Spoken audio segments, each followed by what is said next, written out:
ভাগ্য এবং কর্মের মধ্যে তফাৎ তো আছেই। ভাগ্য আপনাকে সেটা দেয় যেটা আপনি জন্মগতভাবে কুণ্ডলিতে নিয়ে এসেছেন, এবং কর্ম আপনাকে সেটা দেয় যা আপনি নিজে খেটে অর্জন করছেন। আর আমাদের কর্ম অনেক সময় আমাদের এমন কিছু জিনিস পাইয়ে দেয় যা হয়তো ভাগ্যের ছিলই না। নমস্কার, সকলকে স্বাগত জানিয়ে আমাদের চ্যানেলে আপনার দিনটি শুভ হোক এই প্রার্থনা করে ভিডিওটি শুরু করছি। আজকের এই ভিডিওটার করার মূল কারণ হলো কুম্ভ রাশি। কুম্ভ রাশির 7.5 চলছে, দ্বিতীয় চরণ শেষ হয়ে তৃতীয় চরণ শুরু হওয়ার আর খুব বেশি সময় এখন নেই। তো 2025 থেকে তৃতীয় চরণে ঢুকছে কুম্ভ রাশির জাতক জাতিকারা। এই সময় শনি মহারাজের প্রকোপ কী থাকবে, তা কমবে কবে, কতটা ভালো ফল দেবে সেই বিষয়ে আলোচনা করা যাক। তবে আরেকটি বিষয় হলো, সবার বাচ্চাট এক হয় না, তাই নিজের বাচ্চাটে কি শুভযোগ রয়েছে অশুভ যোগ রয়েছে সেগুলির উপর অনেক কিছু ডিপেন্ড করে। তো চলুন দেখা যাক আপনার জীবনে স্ট্রাগল কবে কমছে, স্টেবিলিটি কবে আসছে, প্রবলেম কবে শেষ হচ্ছে, আপনার ম্যানিফেস্টেশন বা আপনার যা ইচ্ছে ছিল সেগুলি কবে পূরণ হচ্ছে, বা এই সময় শনি মহারাজ কী ফল দিচ্ছে। এই ভিডিওটি চন্দ্র রাশির ওপর করা হচ্ছে, অর্থাৎ যাদের চন্দ্র রাশি কুম্ভ তারা এই ভিডিওর সাথে নিজেদের রিলেট করতে পারবেন। তো ভিডিওটি দেখতে থাকুন মন দিয়ে, এবং কিছু না বুঝতে পারলে অবশ্যই আমি কমেন্ট করবেন, আমি চেষ্টা করব প্রত্যেকের উত্তর দেওয়ার। ভিডিও শেষে আমি কিছু উপায় বলবো বা রেমেডি বলবো যা করলে আপনাদের জীবনে চলার পথ কিছুটা মসৃণ হবে। তো বর্তমান যুগে আমরা সবাই জানি শনি মহারাজকে ন্যায়ের দেবতা বলা হয়, এবং তিনি কর্মের ওপর ফল দান করে থাকেন। এবং এর সাথে সাথে শনি মহারাজকে সবচেয়ে ধীর গ্রহ বলা হয়ে থাকে, কারণ তিনি এক একটা রাশিতে সবথেকে বেশি সময় বিচার করেন, প্রায় 2.5 বছর বা 2.5 বছরই বলা যেতে পারে যে তিনি এক একটা তার রাশিতে থাকেন। এবং তিনি ধীর গতিতে চলার সাথে সাথে ফলও খুব ধীর গতিতেই দেন। অর্থাৎ আপনি কর্ম এখন একটা খারাপ কিছু করে ফেলেছেন, ইনস্ট্যান্ট যে আপনি তার ফল পাবেন তা নয়, তবে অবশ্যই পাবেন, সেটা ভালো হোক বা খারাপ হোক কিছুটা সময়ের পরে। এবং তিনি যখন দেওয়া শুরু করেন অনেকটা সময় পর্যন্ত দেন, তা আপনার জন্মের কুণ্ডলী হিসাবেই যাই হোক না কেন, আপনার দুষ্কর্মের ফল, আপনার সৎকর্মের ফল, টাকা পয়সা ধন বাড়ি ঘর বা অসুস্থ রোগ ব্যাধি যাই হোক, সেটা আপনার কুণ্ডলীর ওপরে ডিপেন্ড করে যে আপনাকে শনি মহারাজ কী দেবেন, এবং আপনার জন্মের চার্টে শনি মহারাজ কী অবস্থানে রয়েছে তার উপর নির্ভর করে।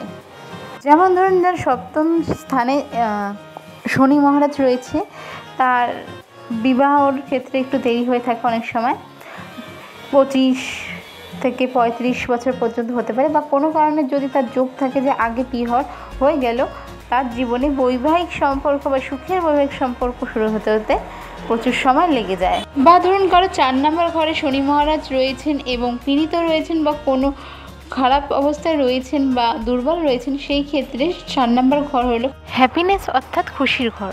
তো এবার এই ঘরে যদি পীড়িত থাকে সেক্ষেত্রে জীবনে খুশি আসতে একটু সময় লেগেই যায়। ঠিক একইভাবে 9 নম্বর বা 10 নম্বর ঘরে যদি থাকে তখন, এবং এই ঘরে থাকার সময় যদি ডাউন থাকে, তাহলে জীবনে ভাগ্যের ব্যাপারটা যে থাকে সেটা একটু লেট হয়ে যায়, কারণ শনি মহারাজ এক একটি ঘরে 2.5 বছর করে, এবং তার আগে ও পিছের ঘরেও 2.5 বছর করে এফেক্ট করে। তো চলুন দেখে নেওয়া যাক আগামী 2.5 বছর অর্থাৎ 7.5 শেষ চরণ অর্থাৎ তৃতীয় চরণ আপনাদের কেমন যাবে। তো যাদের কুম্ভ রাশি, এই সময় শনি মহারাজ কুম্ভ রাশিতেই আছেন, অর্থাৎ শনি মহারাজ আছেন তার নিজ ঘরে। 30 বছর পর তিনি নিজ ঘরে ফিরে এসেছেন। এই ট্রানজিটটা যে হচ্ছে, মানে ট্রানজিট বলতে এখন যে বকরি হয়ে রয়েছেন, নিজ ঘরেই শনি মহারাজ বকরি হয়ে রয়েছেন।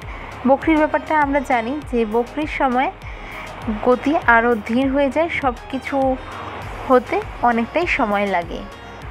শনি মহারাজ যখন যেই রাশিতে বিরাজ করে সেই রাশির জাতক জাতিকারা প্র্যাকটিক্যাল হয়ে যায়, ভীষণভাবে বাস্তববাদী হয়ে যায়, ম্যাচিউরিটি এসে যায়, তারা আধ্যাত্মিক দিকটাকেও এ সময় ফিল করতে পারে বা বলতে পারেন যে আধ্যাত্মিক ব্যাপারটা বা ধর্মের প্রতি যে ভালোবাসাটা এই সময় তাদের আকৃষ্ট করে।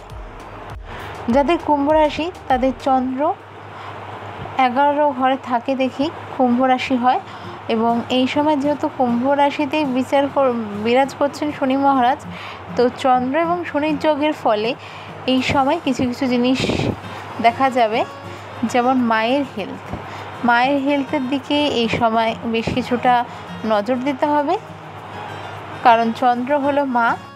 এবং সাড়ে ফলে জাতক জাতিকার পিতার ক্ষেত্রেও অর্থাৎ পিতার স্বাস্থ্যের ক্ষেত্রেও নজর রাখতে হবে।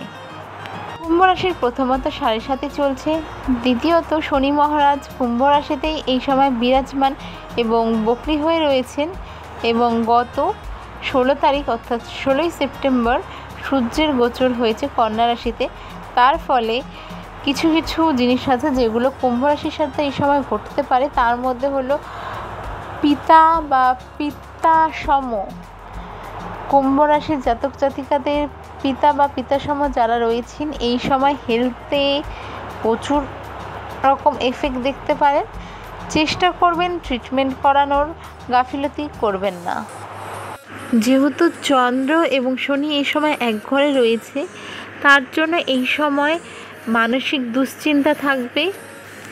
জাতক জাতিকার মায়ের সাথে সম্পর্ক খারাপ থাকবে এটা নয়, কিন্তু ছোটোখাটো থেকে বড় কোনো ধরনের কথা কাটাকাটি, অশান্তি এইগুলো হয়ে থাকতে পারে।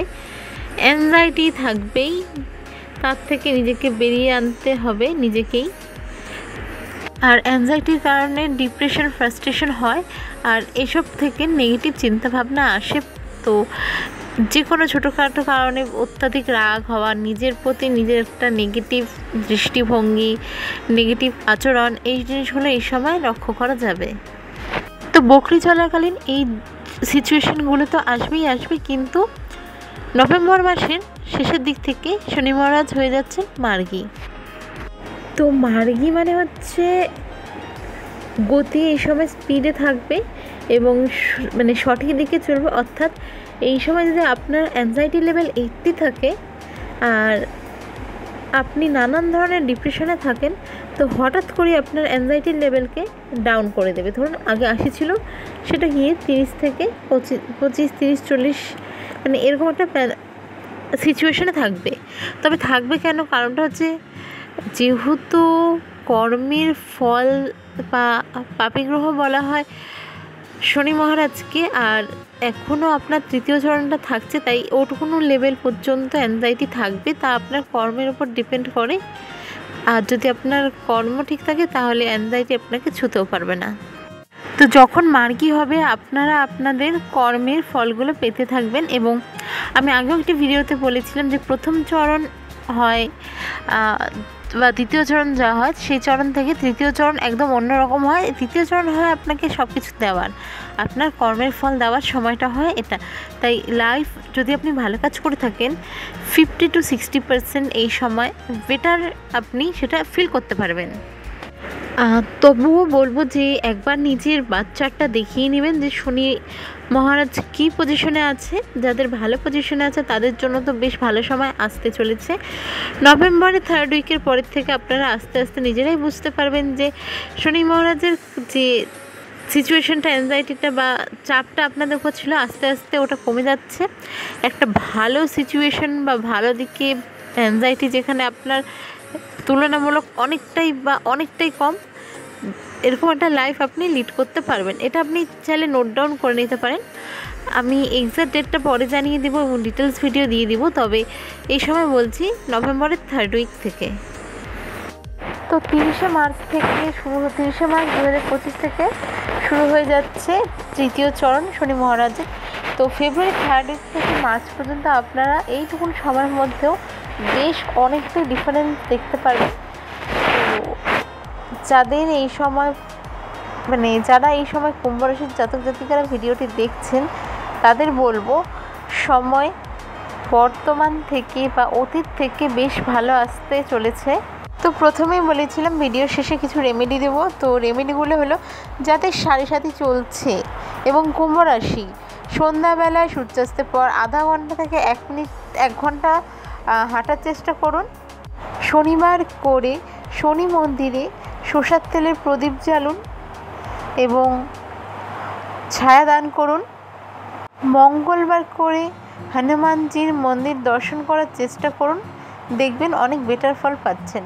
আজকের ভিডিও এটুকুই, দেখা হবে এরপর পরের একটি ভিডিওতে। ভালো থাকবেন, সুস্থ থাকবেন। রাধে রাধে।